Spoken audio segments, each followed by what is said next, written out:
10 साल बाद आज फिर खोला ये खत। माँ ने लिखा था, बेटा, जब ये खत पढ़ना मैं नहीं रहा। माँ मुझे माफ कर दे। लेकिन एक चीज है जो मैंने खो दी। वो चीज थी मेरी माँ का प्यार। बचपन में माँ मेरे लिए सब कुछ थी। जब पापा का साया सिर से उठा तब मैं सिर्फ 5 साल का था। माँ ने दिन रात एक कर दिया। सुबह 4 बजे उठना, दूसरे के घर काम करना, शाम को जब मैं खेलकर घर आता माँ मेरा इंतजार करती मिलती। लेकिन बड़ा होने के साथ मैं बदलता गया। रोहन, खा ले बेटा, तेरी पसंद की बूढ़ी बाई है। माँ, मुझे समय नहीं है, दोस्तों के साथ जाना है। माँ प्लीज, मैं बड़ा हो गया हूं, मुझे मत समझाया करो। माँ चुप हो जाती।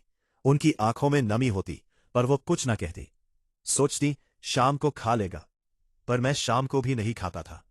और अगले दिन वही पूरी बासी हो जाती। माँ उसे खुद खा लेती ताकि मुझे पता ना चले कि मैंने उनका प्यार ठुकरा दिया।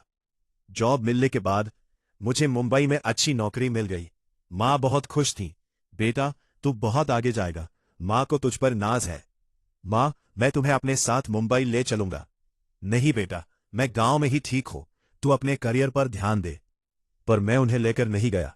नई जॉब, नई दोस्त, नई दुनिया, मैं इस कशमकश में खो गया। फोन कॉल्स कम होने लगी। पहले हर रोज फोन करता था, फिर हफ्ते में 2 बार, फिर हफ्ते में 1 बार, और फिर महीने में 1 बार भी मुश्किल हो गया। माँ रोज फोन करती, बेटा कैसा है? ठीक हूं माँ। खाना खा लिया? हाँ माँ। बेटा एक बात बताऊं, आज पड़ोस वालों की बहू।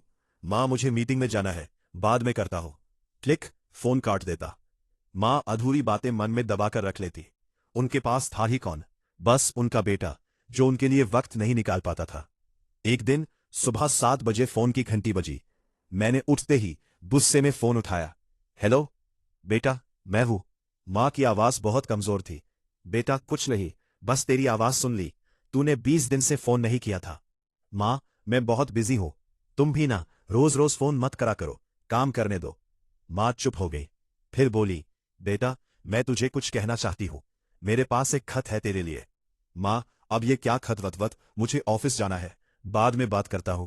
और मैंने फोन काट दिया। वो मेरी माँ से आखिरी बातचीत थी। 3 दिन बाद मेरे फोन की घंटी बजी, गांव के नंबर से। हेलो रोहन बेटा, मैं तुम्हारे चाचा बोल रहा हूं, तुम्हारी माँ चली गई बेटा। क्या? कैसे? बेटा पिछले 3 दिन से उन्हें तेज बुखार था, सब कुछ खत्म हो गया। तुमसे बात करना चाहती थी पर तुम्हारा फोन नहीं लगा। मेरे पैरों तले जमीन खिसक गई। मुझे याद आया वो आखिरी फोन कॉल, उनकी कमजोर आवाज, मेरा गुस्सा, मेरा फोन काटना। मैं पागलों की तरह गांव भागा। गांव पहुंचा, घर में सन्नाटा था। मां के कमरे में गया, सब कुछ वैसा ही था जैसा मैंने छोड़ा था। वही उनकी पुरानी तस्वीरें, वही उनकी चूड़ियां, और वही एक पुराना डिब्बा। डिब्बा खोला तो उसमें एक लिफाफा था।